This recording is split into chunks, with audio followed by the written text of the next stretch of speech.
The booklight is one of the most popular ways to get a really soft and naturalistic looking source.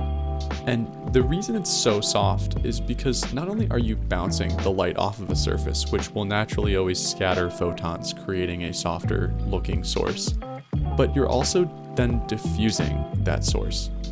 So when that light reaches your actor or actress or product or main focus of the scene, it's this super soft, pleasing, and natural source where the shadow roll-off is just very light. It's also an extremely easy setup and really scalable according to what you need for the shoot, whether it's fitting within budget, fitting within time, or fitting within space. You don't really need to have an ultra bounce to be able to achieve this style. It can be used with whatever gear is on hand as long as you have something that can diffuse and something that can bounce. I wanted to test this out with a minimal setup just to sort of prove that you don't necessarily need expensive gear in order to get this style.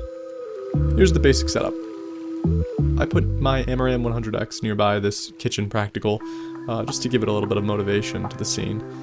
And then I set this light to about 15% power and pointed it at this white foam card I got at Michael's. After that, I hung this cheap $8 sheer window curtain from Home Depot on an arm, and that gave some super soft diffusion to the bounced light. I tried adding a little bit of moonlight in the back window by booming this tiny little panel I have, but it really wasn't strong enough to give the effect I was hoping for. But I left it anyway since it was cold out and I really didn't feel like it was hurting the overall image. I also held the stand down with this rock.